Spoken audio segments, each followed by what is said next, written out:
प्रिय संस्कृत मित्राणी, नमः संस्कृताय। आरके एजुकेशन स्टडी में आप सभी मित्रों का हार्दिक स्वागत अभिनंदन करते हुए तथा परीक्षा को दृष्टि में रखते हुए आज हम महामैराथन क्लास भाग 1 को हल करेंगे, जिसमें प्रश्नों की संख्या भले ही कम हो, परंतु जितने भी प्रश्न हैं सभी महत्वपूर्ण प्रश्नों को ही लगाया गया है। देखिए, मैं ये तो नहीं कहूँगी कि यही प्रश्न आएंगे, जो मैं बता रही हूँ ये ही प्रश्न आएंगे, परंतु ये जरूर कहूँगी कि इस प्रकार से ही प्रश्न आएंगे। क्योंकि देखिए, प्रश्न कहीं बाहर से नहीं आते हैं। जितने भी हमारे ग्रंथ हैं, जो हमारा सिलेबस है, जो हमारे विषय है, उन्हीं में से प्रश्न पूछे जाते हैं। हाँ, प्रश्नों को थोड़ा घुमा दिया जाता है, घुमा फिरा कर ही प्रश्न जो है वो पूछे जाते हैं। तो वही प्रश्न यहाँ लगाए गए हैं जो कई बार जो है परीक्षा में पूछे गए हैं और अति महत्वपूर्ण प्रश्न हैं। तो यदि आप इस चैनल पर नए हैं तो चैनल को सब्सक्राइब कर लीजिएगा। वीडियो अच्छी लगे तो लाइक और कमेंट भी जरूर कीजिएगा। तो देखिए, हम अपने क्लास को शुरू करते हैं। अब यहीं से हम अपने क्लास को शुरू करेंगे और देखते हैं कि यह प्रश्नों की श्रृंखला कहाँ तक जाती है। तो देखिए, प्रश्न नंबर 1 कह रहा है कि संवाद की दृष्टि से संस्कृत नाटकों में कौन सा भेद परिगणित नहीं है। विकल्प हमारा पहला दिया है कि सर्वश्राव्य, दूसरा दिया है नियत श्राव्य, तीसरा दिया है संश्राव्य और चौथा ऑप्शन दिया है कि अश्राव्य। तो देखिए, संवाद की दृष्टि से संस्कृत नाटकों में कौन सा भेद परिगणित नहीं है।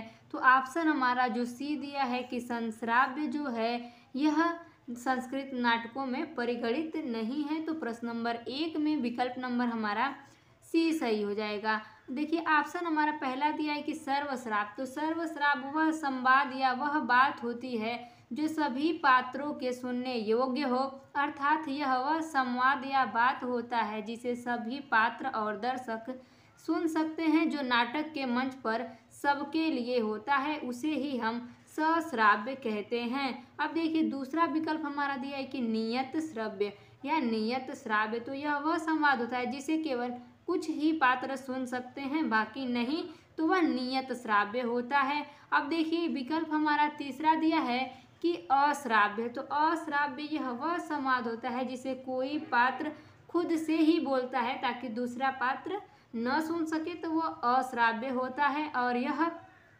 संवाद की दृष्टि से हमारे संस्कृत नाटकों में जो है परिगणित हैं और नहीं है, तो वह हमारा होता है संश्राव्य। तो प्रश्न नंबर 1 में विकल्प नंबर हमारा सी सही होता है।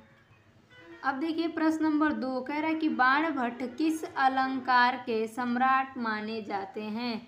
विकल्प हमारा पहला दिया है कि रूपक अलंकार के, दूसरा ऑप्शन दिया है कि दीपक अलंकार के, तीसरा ऑप्शन दिया है कि श्लेष अलंकार के और चौथा ऑप्शन दिया है कि परिसंख्या अलंकार के। तो देखिए, प्रश्न नंबर जो हमारा 2 है, इसमें पहला ऑप्शन हम देखें रूपक।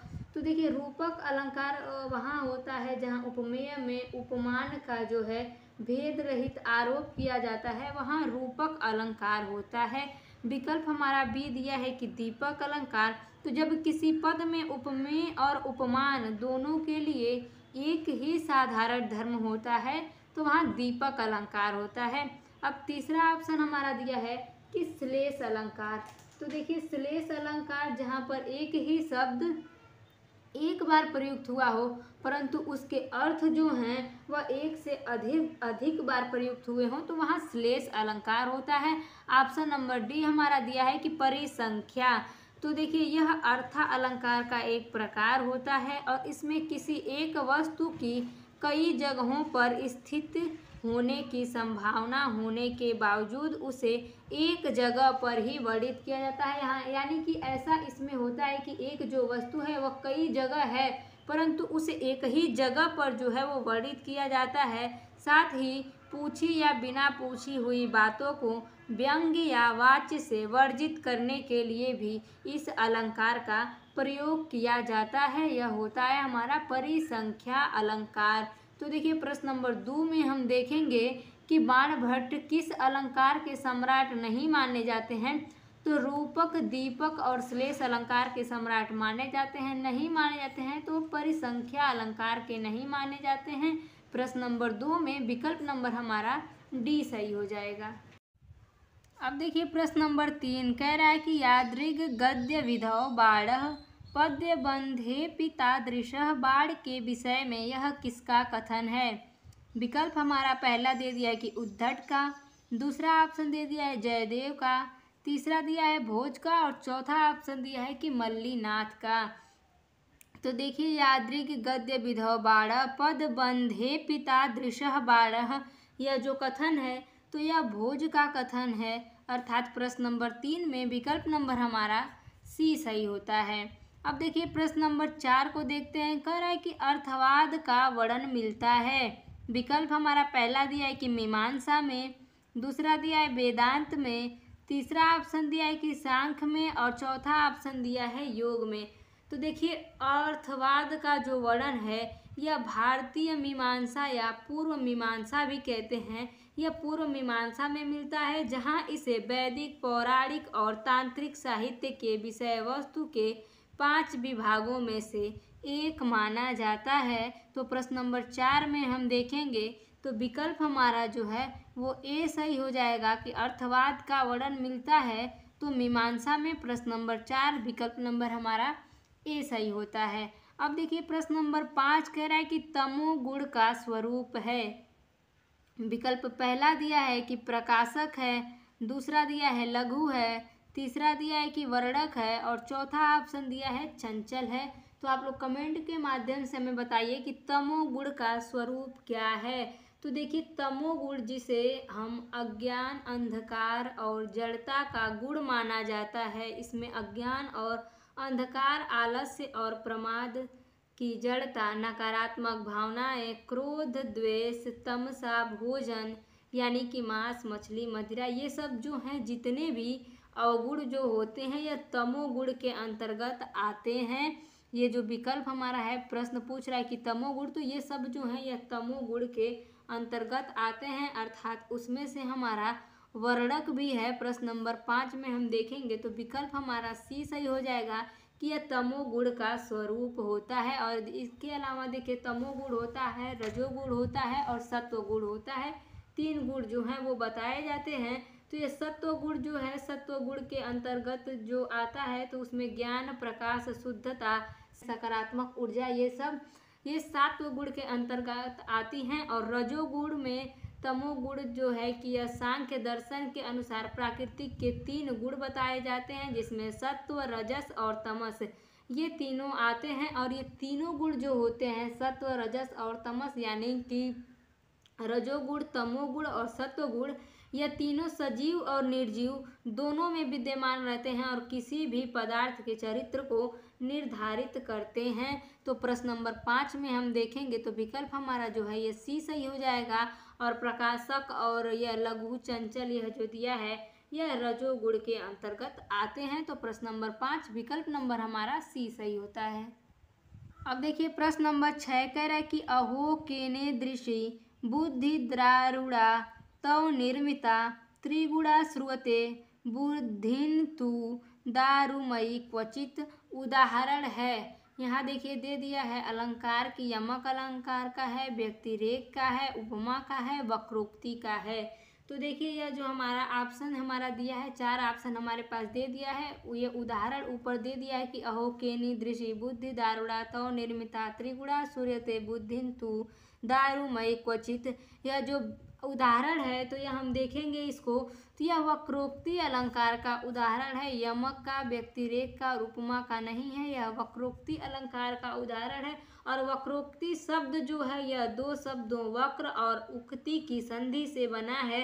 और भामा ने वक्रोक्ति को एक अलंकार माना है। वक्रोक्ति अलंकार को हम देखें तो जिस वाक्य में किसी उक्ति का अर्थ जानबूझकर वक्त के अभिप्राय से अलग किया जाता है, माफ कीजिएगा, वक्ता के अभिप्राय से अलग किया जाता है, तो वहाँ वक्रोक्ति अलंकार होता है। तो प्रश्न नंबर 6 में हम देखेंगे तो विकल्प हमारा डी सही हो जाएगा।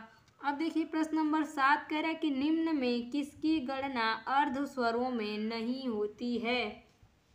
विकल्प हमारे पास 4 ऑप्शन दे दिए हैं और इनमें से हम देखेंगे कि कौन सा जो है विकल्प हमारा सही होगा। तो देखिए विकल्प पहला हमारा दे दिया है कि य, दूसरा दे दिया है र, तीसरा दे दिया है ह और चौथा ऑप्शन दे दिया है ल। और पूछ रहा है कि किसकी गणना अर्ध स्वरों में नहीं होती है। तो देखिए प्रश्न नंबर 7 में हम देखेंगे कि अर्ध स्वर में नहीं आता है, तो ह जो है यह अर्ध स्वरों में नहीं आता है। बाकी य, र, ल जो होते हैं ये अर्ध स्वर के अंतर्गत आते हैं। प्रश्न नंबर 7 में हम देखेंगे तो विकल्प नंबर हमारा सी सही हो जाएगा। अब हम देखते हैं प्रश्न नंबर 8 को। कह रहा है कि शिशुपाल वधम के किस सर्ग में 6 ऋतुओं का वर्णन मिलता है। विकल्प हमारा पहला दिया है कि पंचम, दूसरा दिया है षष्ठ, तीसरा ऑप्शन दिया है कि सप्तम और चौथा ऑप्शन दिया है कि द्वादश। तो देखिए शिशुपाल वध जो है यह 20 सर्गों का महाकाव्य है। इसमें 1650 श्लोक हैं।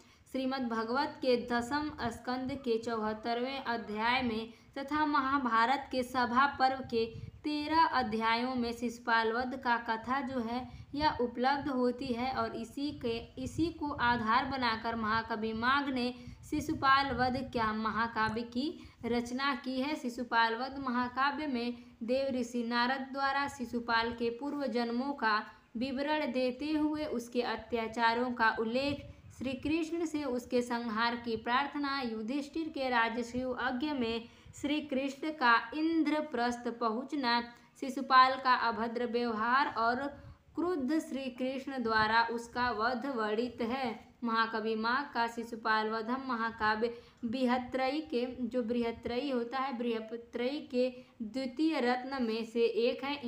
इनके महाकाव्य के सभी गुण उत्कृष्ट मात्रा में जो है उपलब्ध होते हैं। और शिशुपाल वधम महाकाव्य में अंगी-रस जो है वह वीर है, श्रृंगार, हास्य आदि जो हैं ये इनके अंगी रस है।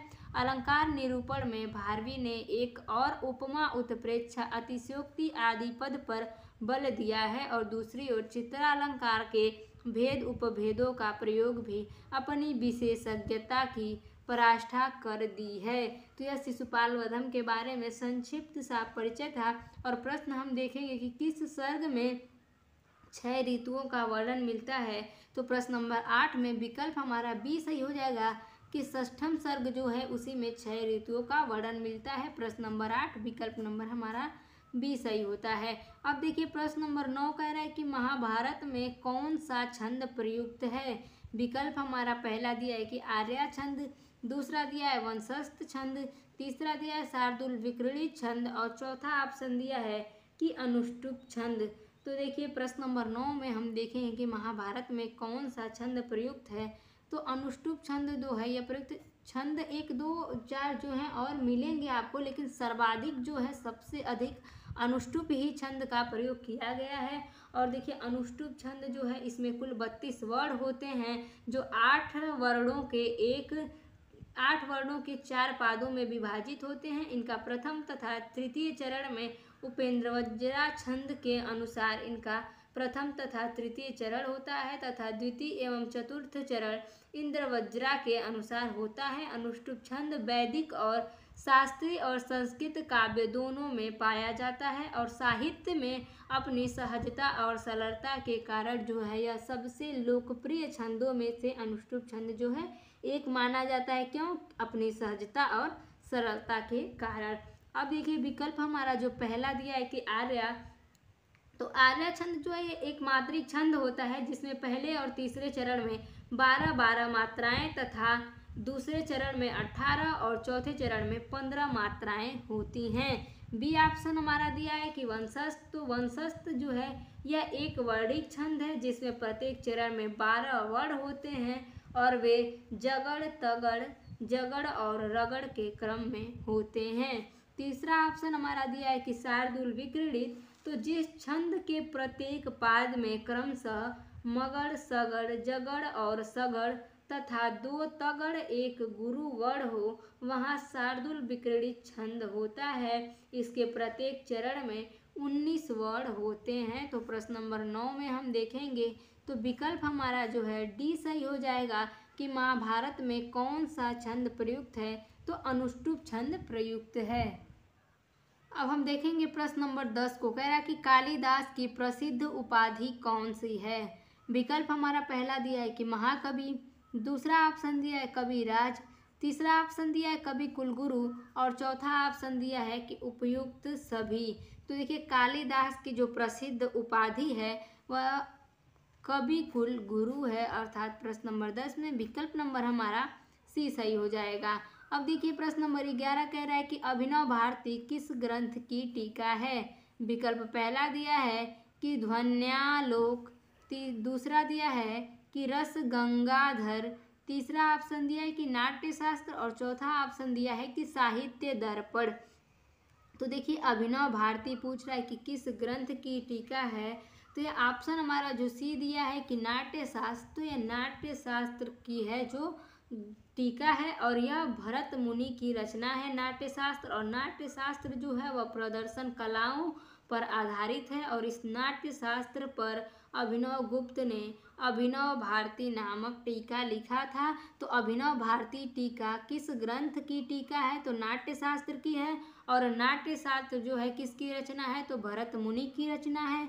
और अभिनव भारती टीका जो है इसको किसने लिखा है, तो अभिनव गुप्त ने लिखा है। 4 प्रश्न हमारे यहीं इकट्ठा हो गए। तो प्रश्न नंबर 11 में हम देखेंगे तो विकल्प जो है हमारा सी सही हो जाएगा। अब देखिए ऑप्शन जो पहला दिया है कि ध्वन्यालोक, तो ध्वन्यालोक जो है यह आचार्य आनंद वर्धन जी की जो रचना है। और दिया है कि रस गंगाधर, तो यह पंडित जगन्नाथ जी की रचना है। ऑप्शन डी दिया है कि साहित्य दर्पण, तो यह आचार्य विश्वनाथ की रचना है। और नाट्यशास्त्र जो है यह भरत मुनि की रचना है। प्रश्न नंबर 11 विकल्प नंबर हमारा सी सही होता है। अब देखिए प्रश्न नंबर 12 कह रहा है कि वाचक शब्द का मुख्य तीर्थ होता है। विकल्प पहला दिया है कि लक्ष्य, दूसरा विकल्प दिया है कि व्यंग, तीसरा दिया है तात्पर्य और चौथा ऑप्शन दिया है कि वाच्य। तो देखिए वाचक शब्द का मुख्य तीर्थ होता है तो वाच्य होता है। प्रश्न नंबर 12 में विकल्प हमारा डी सही होता है। अब हम देखते हैं प्रश्न नंबर 13 को, कह रहा है कि दंडेन घटः किस सूत्र का उदाहरण है। विकल्प पहला दिया है कि षष्ठी हेतु प्रयोगे, दूसरा दिया है हेतु, तीसरा ऑप्शन दिया है कि दिवह कर्म च, चौथा ऑप्शन दिया है कि कर्तिकरणयोस् तृतीया। तो देखिए क्या कह रहा है कि दंडेन घटः, तो दंडेन घटः जो है यह हेतु सूत्र का उदाहरण है। विकल्प बी हमारा दिया है हेतु, तो यह हेतु सूत्र का उदाहरण है। यहाँ दंड यानी डंडा और घड़ा बनाने के लिए जो है हेतु का मतलब होगा कारण। दंड जो है दंड से दंडा और घटक किस सूत्र का उदाहरण, तो हेतु यानी कारण। तो यहाँ डंडा जो है घड़ा बनाने का कारण है और इसलिए इसमें तृतीया विभक्ति का प्रयोग किया गया है। प्रश्न नंबर 13 में विकल्प हमारा बी सही हो जाएगा कि किस सूत्र का उदाहरण है, तो हेतु सूत्र का उदाहरण है। तो देखिए अब हम 14 नंबर के प्रश्न को देखेंगे। कह रहा है कि सांख्य के अनुसार विषयी कौन है। विकल्प हमारा पहला दिया है कि पुरुष, दूसरा दिया है प्रधान, तीसरा दिया है व्यक्त और चौथा ऑप्शन दिया है कि विकल्प बी और सी यानी प्रधान और व्यक्त दोनों होगा। तो सांख्य के अनुसार विषयी है तो विकल्प जो है वो हमारा डी ही सही हो जाएगा कि बी और सी जो प्रधान और व्यक्त हैं यह दोनों सांख्य के अनुसार विषयी हैं, पुरुष नहीं है। तो प्रश्न नंबर 14 में विकल्प हमारा डी सही हो जाएगा। अब देखिए प्रश्न नंबर 15 कह रहा है कि सादृश्य ज्ञान का साधन है। विकल्प पहला दिया है कि प्रत्यक्ष है, दूसरा दिया है अनुमान है, तीसरा दिया है उपमान है और चौथा ऑप्शन दिया है किस शब्द है। तो सादृश्य ज्ञान का साधन है। प्रश्न नंबर 15 में हम देखेंगे तो विकल्प हमारा जो है वह सी सही हो जाएगा कि उपमान जो है यह सादृश्य ज्ञान का साधन है। प्रश्न नंबर 15 विकल्प नंबर हमारा सी सही होता है। अब देखिए प्रश्न नंबर 16 कह रहा है कि पंचदश में कौन सा समास है। विकल्प पहला दिया है कि द्विगु समास है, दूसरा दिया है अव्ययी भाव है, तीसरा ऑप्शन दिया है द्वंद्व है और चौथा ऑप्शन दिया है कि बहुब्रीहि समास। तो देखिए पंचदशा में जो है वह हमारा द्वंद्व समास है। प्रश्न नंबर 16 में विकल्प हमारा सी सही हो जाएगा। प्रश्न नंबर 17 कह रहा है कि पतंग शब्द का अर्थ है। विकल्प पहला दिया है कि पतंगा, दूसरा दिया है सूर्य, तीसरा दिया है वरुण और चौथा ऑप्शन दिया है कि चंद्रमा। तो पतंग शब्द का अर्थ है तो प्रश्न नंबर 17 में हम देखेंगे तो विकल्प बी सही हो जाएगा कि सूर्य होगा। प्रश्न नंबर 17 विकल्प नंबर हमारा बी सही होता है। प्रश्न नंबर 18 कह रहा है कि केंटुम वर्ग की भाषा है। विकल्प पहला दिया है कि लैटिन भाषा है, दूसरा दिया है संस्कृत है, तीसरा ऑप्शन दिया है कि पारसी है और चौथा ऑप्शन दिया है कि अवेस्ता है। तो देखिए केंटुम वर्ग की भाषा जो होती है वह अवेस्ता होती है। प्रश्न नंबर 18 में विकल्प हमारा डी सही होता है। अब हम देखेंगे प्रश्न नंबर 19 को। कह रहा है कि विक्रमोर्वशीयम के विदूषक हैं।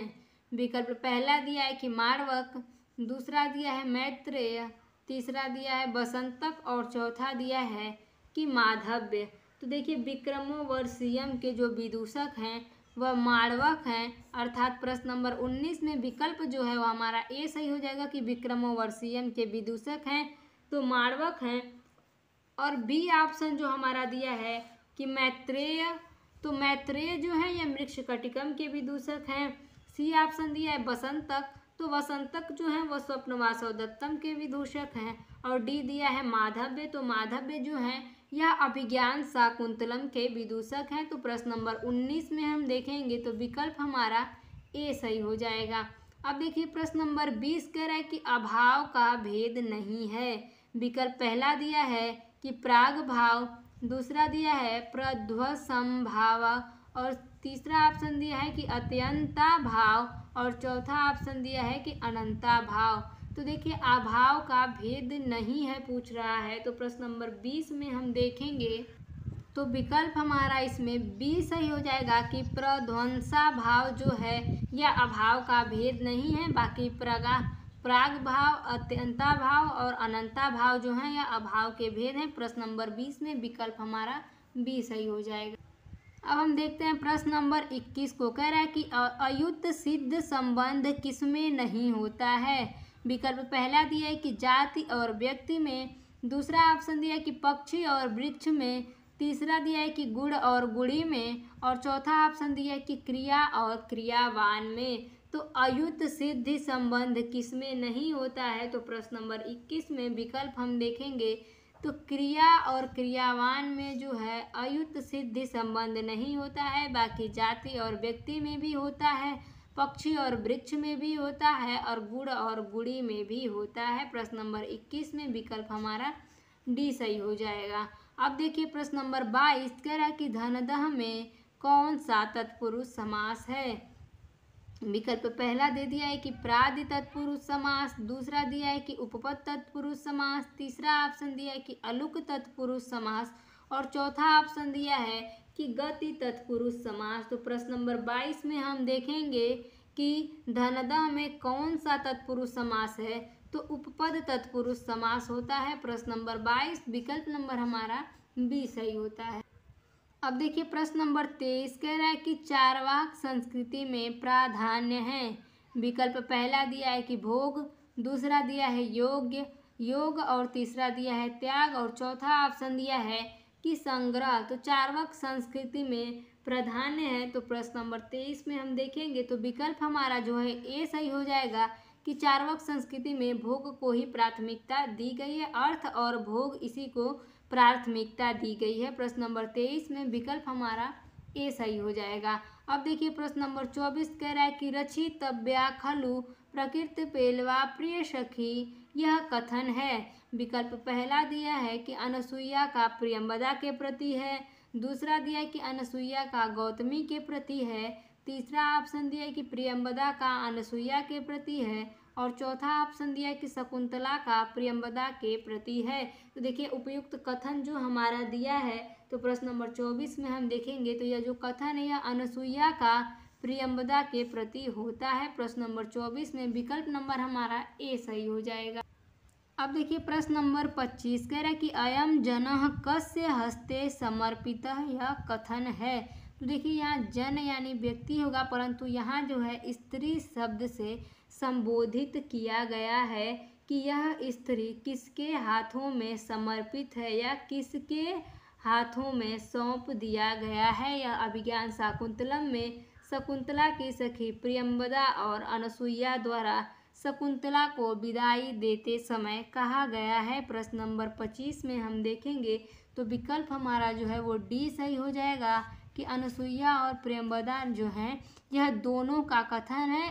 शकुंतला की विदाई के समय कहा गया है कि यह जो है किसके हाथों में सौंप दिया गया है। प्रश्न नंबर 25 में हम देखेंगे तो विकल्प हमारा डी सही हो जाएगा। अब देखिए प्रश्न नंबर 26 की अभिज्ञान भरण दर्शनेन सापो निर्वर्तिष्यत, यह उक्ति किसकी है। विकल्प पहला दिया है कि गौतमी की, दूसरा दिया है कर्म की, तीसरा ऑप्शन दिया है दुर्वासा की और चौथा दिया है कि मारीच की। तो अभिज्ञान भरण दर्शनेन सापो निर्वर्तिष्यत, यह उक्ति किसकी है। तो प्रश्न नंबर 26 में हम देखेंगे तो विकल्प हमारा सी सही हो जाएगा कि यह दुर्वासा की उक्ति है। प्रश्न नंबर 26 विकल्प हमारा सी सही होता है। अब हम देखेंगे प्रश्न नंबर 27 को। कह रहा है कि लिंग वचन एवं काल का अध्ययन किया जाता है। विकल्प हमारा पहला दिया है कि पद विज्ञान में, दूसरा ऑप्शन दिया है कि वाक्य विज्ञान में, तीसरा ऑप्शन दिया है ध्वनि विज्ञान में और चौथा ऑप्शन दिया है कि रूप ध्वनि विज्ञान में। तो देखिए हम देखेंगे कि पद विज्ञान जो हमारा ऑप्शन पहला दिया है तो इसमें लिंग वचन काल उपसर्ग प्रत्यय आदि का जो है वो अध्ययन किया जाता है।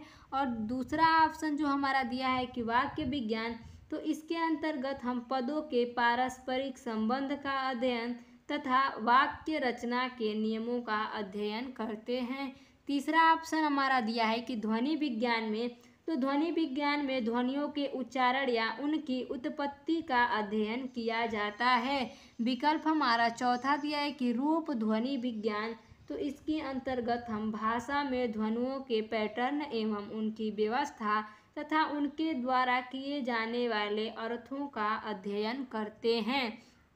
अब पूछ क्या रहा है कि लिंग वचन काल का अध्ययन किया जाता है। तो पहले ही हमने बताया कि जो पद विज्ञान होता है इसके अंतर्गत लिंग वचन काल उपसर्ग प्रत्यय इत्यादि का अध्ययन किया जाता है। प्रश्न नंबर 27 विकल्प हम देखेंगे तो ए विकल्प हमारा सही हो जाएगा, यानी 27 का विकल्प नंबर ए सही है। अब देखिए प्रश्न नंबर 28 कह रहा है कि निम्नलिखित में किस छंद शास्त्र का संबंध कालिदास से नहीं है। विकल्प हमारा पहला दिया है कि वृत्त रत्नाकर, दूसरा दिया है छंदोमंजरी, तीसरा दिया है छंदो विचिति और चौथा ऑप्शन दिया है कि श्रुत बोध।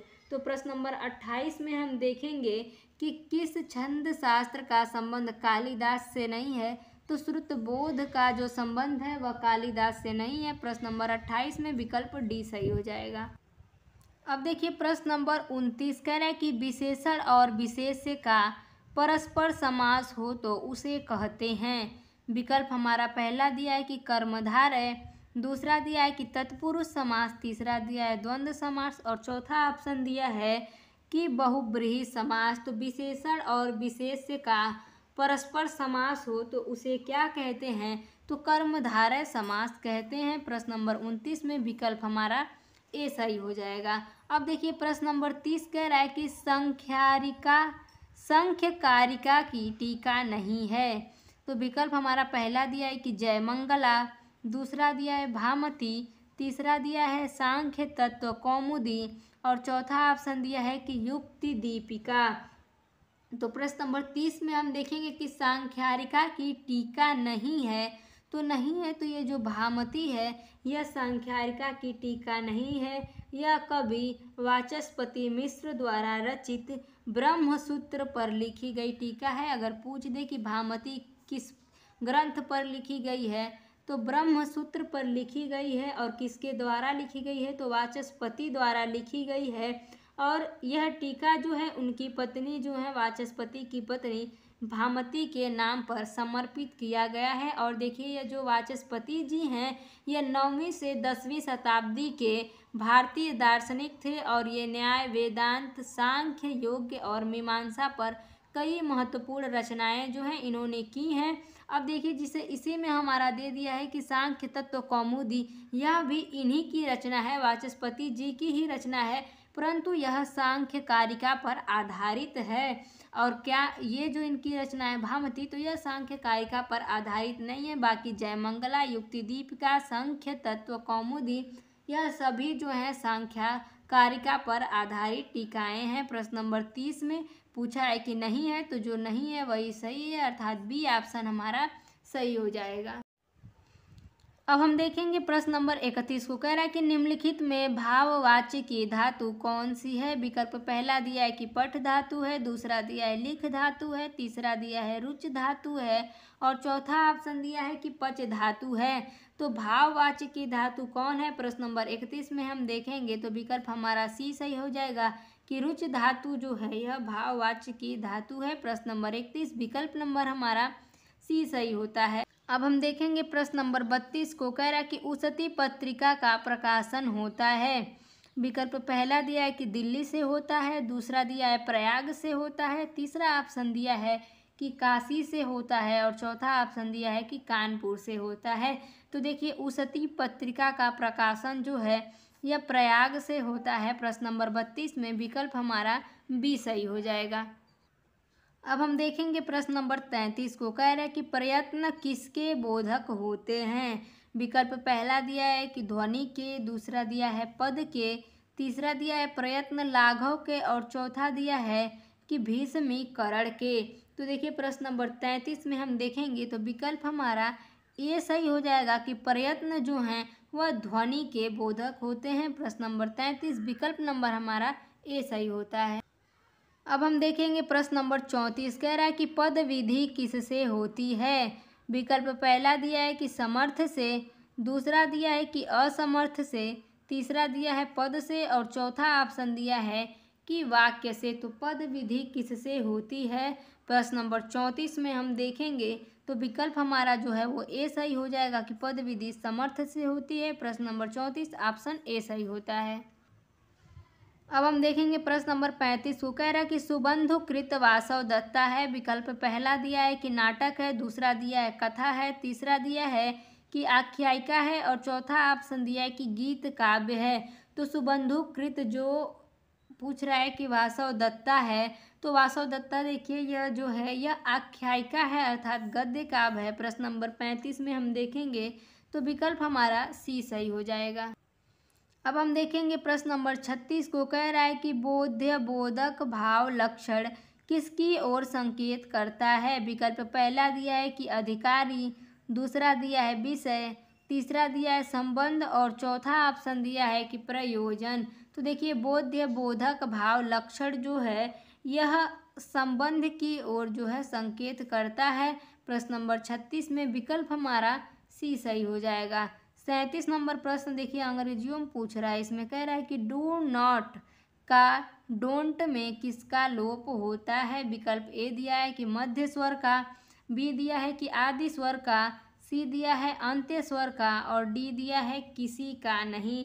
तो प्रश्न नंबर 37 में हम देखेंगे कि डू नॉट या का डोंट में जो लोप होता है वह मध्य स्वर का लोप होता है। प्रश्न नंबर 37 में विकल्प हमारा ए सही हो जाएगा। अब हम देखेंगे प्रश्न नंबर 38 को। कह रहा है कि कालिदास के विषय में असत्य कथन है। कमेंट के माध्यम से आप लोग बताइएगा कि कालिदास के विषय में असत्य कथन क्या है। विकल्प पहला दिया है कि दीपशिखा, दूसरा दिया है कवि कुलगुरु, तीसरा दिया है कि उपमा कवि और चौथा ऑप्शन दिया है कि कविता कानन केसरी। तो देखिए कालिदास के विषय में जो सत्य कथन है तो देखिए दीपशिखा भी है, कवि कुलगुरु भी है और उपमा कवि भी है। क्या नहीं है तो कविता कानन केसरी जो है यह कालिदास के विषय में जो है यह असत्य कथन है। तो यही हमारा सही भी हो जाएगा अर्थात प्रश्न नंबर 38 में विकल्प नंबर हमारा डी सही होता है। अब देखिए प्रश्न नंबर 39 कह रहा है कि सर्वप्रथम गर्भांक नाटक की कल्पना किसने की। आप सभी विदित होंगे कि सर्वप्रथम गर्भांक नाटक की जो कल्पना है वह हमारे महाकवि भवभूति जी ने जो है यह उत्तर रामचरितम में की है और यह उत्तर रामचरितम का 7वां अंक जो है इसी को गर्भांक या सम्मेलन अंक भी कहा गया है। और प्रश्न नंबर 39 में हम देखेंगे तो विकल्प जो है वो हमारा सी ही सही होगा कि सर्वप्रथम गर्भांक नाटक की कल्पना की है तो भवभूति ने की है, भास ने नहीं किया है, कालिदास ने नहीं किया, हर्षवर्धन ने नहीं किया है। 39 विकल्प सी सही होता है। अब हम देखेंगे प्रश्न नंबर 40 को। कह रहा है कि प्रयाण नामक 10वें रस की उद्भावना किसने की है। विकल्प ए दिया है कि मम्मट ने, बी दिया है कि रुद्रट ने, सी दिया है विश्वनाथ ने और डी दिया है भामह ने। तो प्रयाण नामक 10वें रस की उद्भावना किसने की है? प्रश्न नंबर 40 में हम देखेंगे तो विकल्प बी सही हो जाएगा कि रुद्रट जो हैं इन्हीं ने प्रयाण नामक 10वें रस की उद्भावना की है, अर्थात प्रश्न नंबर 40 विकल्प बी सही होता है। अब हम देखेंगे प्रश्न नंबर 41 को। कह रहा है कि किस कवि के काव्य में आद्यांत श्री शब्द का प्रयोग है? विकल्प पहला दिया है कि भारवी के, दूसरा दिया है श्रीहर्ष के, तीसरा दिया है कालिदास के और चौथा ऑप्शन दिया है कि माघ की। तो देखिए किस कवि के आद्यांत में पूछ रहा है कि श्री शब्द का प्रयोग है, तो वो श्रीहर्ष जी के है। प्रश्न नंबर 41 में विकल्प हमारा बी सही हो जाएगा। और ये जो काव्य है शायद नैषधीय चरितम जो है इसी में आद्यांत श्री शब्द का प्रयोग हुआ है। अब हम देखेंगे प्रश्न नंबर 42 को। कह रहा है कि वैश्वानगर से किस अग्नि का बोध होता है? विकल्प वैश्वानर से किस अग्नि का बोध होता है? विकल्प ए दिया है कि यज्ञई अग्नि का, बी दिया है जठराग्नि का, सी दिया है वडवाग्नि का और डी दिया है कि दावा अग्नि का। तो वैश्वानर से जो है वह जठराग्नि का बोध होता है। प्रश्न नंबर 42 में हम देखेंगे तो विकल्प हमारा बी सही हो जाएगा। अब हम देखेंगे प्रश्न नंबर 43 को। कह रहा है कि उपसर्दम एवं अध्यात्मम में समासांत प्रत्यय है। विकल्प ए दिया है कि टच प्रत्यय है, बी दिया है अप है, सी दिया है कप और डी दिया है अच। तो उपसर्दम एवं अध्यात्मम में समासांत प्रत्यय है तो टच प्रत्यय है। विकल्प जो है हमारा पहला दिया है टच। प्रश्न नंबर 43 में ऑप्शन नंबर हमारा ए सही हो जाएगा। अब देखिए प्रश्न नंबर 44 कह रहा है कि तर्क भाषा के अनुसार हेतु है। विकल्प ए दिया है कि चतुर्विध है, बी दिया है कि पंचविध है, सी दिया है द्विविध है और डी दिया है कि त्रिविध है। तो तर्क भाषा के अनुसार जो है वह त्रिविध होता है। प्रश्न नंबर 44 में विकल्प नंबर हमारा जो है वो डी सही हो जाएगा कि तर्क भाषा के अनुसार हेतु है तो त्रिविध है। प्रश्न नंबर 44 विकल्प नंबर हमारा डी सही होता है। अब हम देखेंगे प्रश्न नंबर 45 को। कह रहा है कि वेत्ति विश्वम्भरा भारम गिरिडाम गरिमाश्रयम सूक्ति ग्रहण की गई है। विकल्प ए दिया है कि नैषधीय चरितम से, बी दिया है नलचंपू से, सी दिया है रघुवंशम से और डी दिया है कि किरात अर्जुनियम से। तो वेत्ति विश्वम्भरा भारम गिरिडाम गरिमाश्रयम यह सूक्ति जो हमारी है तो यह नलचंपू से जो है यह ग्रहण की गई है। प्रश्न नंबर 45 में विकल्प जो है हमारा बी सही हो जाएगा। और यह नलचंपू जो है कवि त्रिविक्रम भट्ट जी की रचना है, नलचंपू और मदालसा चंपू। और देखिए नैषधीय चरितम जो है यह श्रीहर्ष की रचना है, नैषधीय चरितम। और रघुवंशम जो है यह कालिदास की रचना है। किरात अर्जुनियम से आप सब विदित होंगे कि यह महाकवि भारवी की रचना है, अर्थात प्रश्न नंबर 45 में विकल्प हमारा बी सही हो जाएगा कि यह सूक्ति जो है नलचंपू से ग्रहण की गई है। अब देखिए प्रश्न नंबर 46 कह रहा है कि ऋतु संहार में कितने सर्ग हैं? विकल्प ए दिया है कि 8 सर्ग हैं, बी दिया है कि 6 सर्ग हैं, सी दिया है 12 सर्ग हैं और डी दिया है कि 7 सर्ग हैं। तो ऋतु संहार जो है यह कालिदास का एक विख्यात काव्य है जो कि 6 सर्गों में निबद्ध है, जिसमें ग्रीष्म ऋतु से आरंभ कर बसंत ऋतु तक की 6 ऋतुओं का सुंदर प्रकृति चित्रण किया गया है। और यह कालिदास की प्रथम काव्य रचना मानी जाती है। कौन सी? तो ऋतु संहार। कितने सर्ग हैं? तो 6 सर्ग हैं। प्रश्न नंबर 46 में हम देखेंगे तो विकल्प हमारा बी सही होता है। अब देखिए प्रश्न नंबर 47 पूछ रहा है कि सांख्यानुसार पुरुष है। विकल्प ए दिया है कि दृष्टा है, बी दिया है कर्ता है, सी दिया है रत्रष्टा है और डी दिया है कि मूल कारण है। तो सांख्या अनुसार पुरुष जो है वह दृष्टा है, अर्थात प्रश्न नंबर 47 में विकल्प हमारा ए सही हो जाएगा। अब देखिए प्रश्न नंबर 48 कह रहा है कि प्रकरण का प्रधान रस होता है। विकल्प हमारा ए दिया है कि करुण होता है, बी दिया है श्रृंगार होता है, सी दिया है हास्य होता है और डी ऑप्शन दिया है कि शांत होता है। तो देखिए प्रकरण का प्रधान रस जो होता है वह श्रृंगार होता है। अर्थात प्रश्न नंबर 48 में विकल्प जो हमारा है वह बी सही हो जाएगा। और श्रृंगार रस का अस्थायी भाव जो होता है तो वह रति होता है। अर्थात प्रश्न नंबर 48 में विकल्प हमारा बी सही हो जाएगा। अब हम देखेंगे प्रश्न नंबर 49 को। कह रहा है कि निम्न में से किस रूपक की गणना भरत ने नहीं की है। तो विकल्प हम एक देखेंगे कि प्रकरण की, बी दिया है कि प्रकरणी की, सी दिया है डिम की और डी दिया है विधि की। तो पूछ रहा है कि किस रूपक की गणना भरत ने नहीं की है। तो जो प्रकरणी है इसी की गणना जो है वो भरत ने नहीं की है। बाकी प्रकरण, डिम, विधि इसकी गणना की है। प्रश्न नंबर 49 में विकल्प हमारा जो है वो बी सही हो जाएगा। अब हम देखेंगे प्रश्न नंबर 50 को। कह रहा है कि निम्न आचार्यों में किसे गुणों की संख्या 3 स्वीकार्य नहीं है। तो देखिए विकल्प हम देखेंगे तो पहला दिया है दंडी, दूसरा दिया है मम्मट, तीसरा ऑप्शन दिया है विश्वनाथ और चौथा दिया है जगन्नाथ। तो देखिए 3 गुण जो हैं माधुर्य गुण, ओज गुण और प्रसाद गुण यही महत्वपूर्ण रूप से होते हैं। और मम्मट जी, विश्वनाथ और जगन्नाथ जो हैं इन तीनों लोगों ने गुणों की संख्या 3 को जो है स्वीकार किया है, नहीं किया है। तो आचार्य दंडी ने गुणों की संख्या 3 स्वीकार नहीं किया है। दंडी के मतानुसार इन्होंने 10 गुणों की संख्या को जो स्वीकार किया है, जिसमें श्लेष है, प्रसाद है, समाधि है, माधुर्य है, ओज है, पद सकुमार है, अर्थ व्यक्ति है, उदारता है और क्रांति है। इन्हीं 10 गुणों को दंडी ने स्वीकार किया है। प्रश्न नंबर 50 में विकल्प हमारा ए सही हो जाएगा।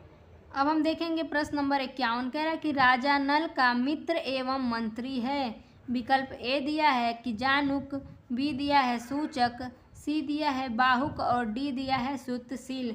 तो देखिए राजा नल का मित्र भी है और मंत्री भी है तो वह श्रुतशील होता है। प्रश्न नंबर 51 में विकल्प हमारा डी सही हो जाएगा। अब देखिए प्रश्न नंबर 52। कह रहा है कि मेघदूत के अनुसार अवंती में किसकी कथा प्रसिद्ध है। विकल्प ए दिया है कि भोज, बी दिया है इंद्रराज, सी दिया है अनंत वर्मा और डी दिया है उदयन। देखिए यदि आप मेघदूत का वाचन किए होंगे तो आपको यह ज्ञात होगा कि उसमें एक श्लोक होता है जिसमें जो यक्ष है वह बताता है मेघ को कि जब तुम जाओगे तो वहाँ उस गांव के बुजुर्गों को जो है उदयन की कथा सुनाते हुए पाओगे, या एक दूसरे से जो है उदयन की कथा सुनते और सुनाते हैं। प्रश्न नंबर 52 में विकल्प हमारा डी सही हो जाएगा कि उदयन की कथा जो है अवंती में किसकी कथा प्रसिद्ध है। तो मेघदूत के अनुसार अवंती में उदयन की कथा जो है वो प्रसिद्ध है।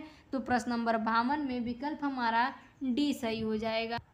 अब हम देखेंगे प्रश्न नंबर 53 को। कह रहा है कि अप शब्द का द्वितीय बहुवचन में रूप होगा। विकल्प ए दिया है कि आपह, बी दिया है अपाह, सी दिया है अप और डी दिया है आपा। तो अप शब्द का द्वितीय बहुवचन में रूप होगा। तो प्रश्न नंबर 53 में हम देखेंगे तो विकल्प हमारा पहला ही सही हो जाएगा कि आपह जो है यही अप शब्द का द्वितीय बहुवचन में रूप होगा। प्रश्न 53 विकल्प हमारा ए सही होता है। अब देखिए 54 नंबर प्रश्न कह रहा है कि निष्ठा प्रत्यांत शब्दों का किस समास में पूर्व निपात होता है। विकल्प ए दिया है कि बहुव्रीहि में, बी दिया है द्वंद्व में, सी दिया है कर्मधारय में और डी दिया है कि अव्ययी भाव में। तो देखिए निष्ठा प्रत्यांत शब्दों का पूछ रहा है कि किस समास में पूर्व निपात होता है। तो समास जो है कर्मधारय समास होता है, इसमें ही निष्ठा प्रत्यांत शब्दों का पूर्व निपात होता है। प्रश्न नंबर 54 विकल्प नंबर हमारा सी सही हो जाएगा। अब हम देखेंगे प्रश्न नंबर 55 को। कह रहा है कि स्थूल शरीर में जरायुज का उदाहरण नहीं है। तो सबसे पहले देखिए जरायुज क्या होता है। तो जरायुज वे जीव होते हैं जो सीधे शिशु को जन्म देते हैं, वो जरायुज होते हैं। जैसे मनुष्य है, गाय है, बिल्ली है, कुत्ता आदि जो हैं ये जरायुज होते हैं। ये अंडे नहीं देते हैं बल्कि इनकी मादा जो है वो विकसित शिशु को जन्म देती है। और इसके अलावा होता है अंडज। तो अंडज वे जीव होते हैं जो अंडे देते हैं। जैसे पक्षी है, सर्प है, मछली है, इनमें से अंडे जो हैं अंडों से शिशु बाहर आते हैं। यह कि स्वतः जो है वह शिशु को जन्म नहीं देते हैं। तो जरायुज वे होते हैं जो कि शिशु को जन्म देते हैं। मादा जो है विकसित शिशु को जन्म देती है, न कि अंडे को जन्म देती है। तो मनुष्य भी जो है वह शिशु को ही जन्म देता है, गाय भी है शिशु को ही देती है, बिल्ली भी जो है यह शिशु को ही देती है, सर्प जो है यह अंडे देता है। तो यह अंडज है, जरायुज का उदाहरण यह नहीं है। तो जो गलत है वही सही है। प्रश्न नंबर 55 में पूछा है कि स्थूल शरीर में जरायुज का उदाहरण नहीं है, तो नहीं है तो सर्प है, अर्थात 55 में विकल्प हमारा सी सही हो जाएगा। अब देखिए प्रश्न नंबर 56 कह रहा है कि रस सिद्ध कविस्वर किसे कहा जाता है। विकल्प ए दिया है कि कालिदास को, बी दिया है कि व्यास को, सी दिया है वाल्मीकि को और डी दिया है कि उपयुक्त सभी को। तो रस सिद्ध कविस्वर किसे कहा जाता है, तो वह वाल्मीकि जी को कहा जाता है। प्रश्न नंबर 56 में विकल्प हमारा सी सही हो जाएगा। अब हम देखेंगे प्रश्न नंबर 57 को कह रहा है कि बहुब्रीहि समास विधायक सूत्र है। विकल्प ए दिया है कि शेषो बहुब्रीहि, बी दिया है कि तद्धितोत परद समाहारे च, सी दिया है कि अनेक मन्य पदार्थ है और डी दिया है कि न बहुब्रीहो। तो यहाँ देखिए बहुब्रीहि समास विधायक सूत्र पूछ रहा है, तो इसमें हमारा ऑप्शन शायद सी हो जाएगा कि अनेक मन्य पदार्थे जो है यह बहुब्रीहि समास विधायक सूत्र है। प्रश्न नंबर 57 में विकल्प हमारा सी सही हो जाए। अब हम देखेंगे प्रश्न नंबर 58 को कि निम्नलिखित में कौन सा अघोषी संघर्षी है। तो विकल्प हमारा ए दिया है कि स, बी दिया है श और सी दिया है स। तो देखिए अघोषी संघर्षी जो है तो वो स उपर्युक्त सभी जो हैं यह तीनों जो हैं अघोषी संघर्षी हैं। तो प्रश्न नंबर 58 में विकल्प हमारा जो है वो डी सही हो जाएगा कि उपर्युक्त सभी। अब हम देखेंगे प्रश्न नंबर 59 को कह रहा है कि पंचतंत्र किस विषय से संबंधित है। विकल्प हमारा ए दिया है कि विज्ञान से, बी दिया है राजनीति से, सी दिया है अर्थशास्त्र से और डी दिया है कि इनमें से कोई नहीं। तो देखिए पंचतंत्र पूछ रहा है कि किस विषय से संबंधित है। तो देखिए प्रश्न नंबर 59 में हम देखेंगे तो यह राजनीति से संबंधित है पुस्तक अनुसार। वैसे इसके कई मत हैं परंतु पुस्तक के अनुसार जो है यह बी ऑप्शन हमारा सही हो जाएगा कि पंचतंत्र जो है यह राजनीति से संबंधित है। अब देखिए प्रश्न नंबर 60 कि मृच्छकटिकम में किस पात्र का नाम संस्थानक है। विकल्प ए दिया है कि सार्वलक का, बी दिया है सकार का, सी दिया है संवाहक का और डी दिया है कि मैत्रेय का। तो पूछ रहा है कि मृच्छकटिकम में किस पात्र का नाम संस्थानक है। तो विकल्प हमारा बी दिया है कि सकार का। तो सकार का ही नाम जो है वह संस्थानक है। प्रश्न नंबर 60 में विकल्प हमारा बी सही हो जाएगा। तो मित्रों आज की यह हमारी श्रृंखला का अंतिम प्रश्न था और यदि आप वीडियो आपको अच्छी लगी हो तो इसके नेक्स्ट पार्ट के लिए आप हमें कमेंट में बताइएगा। तो ऐसी ही और भी प्रश्नोत्तरी हम आप तक जो है पहुंचाते रहेंगे। और यदि आप इस चैनल पर नए हैं तो चैनल को सब्सक्राइब कर लीजिएगा और हमारा सपोर्ट करने के लिए कमेंट के माध्यम से हमें बताइएगा कि वीडियो आपको कैसी लगी। और वीडियो अच्छी लगी हो स्वयं को तो लाइक भी कर दीजिएगा और अपने मित्रों तक शेयर भी कीजिएगा ताकि परीक्षा में उनको भी कुछ सहयोग मिल सके। तो आज के लिए इतना ही, मिलते हैं अब अगली क्लास में, तब तक के लिए नमः संस्कृताय।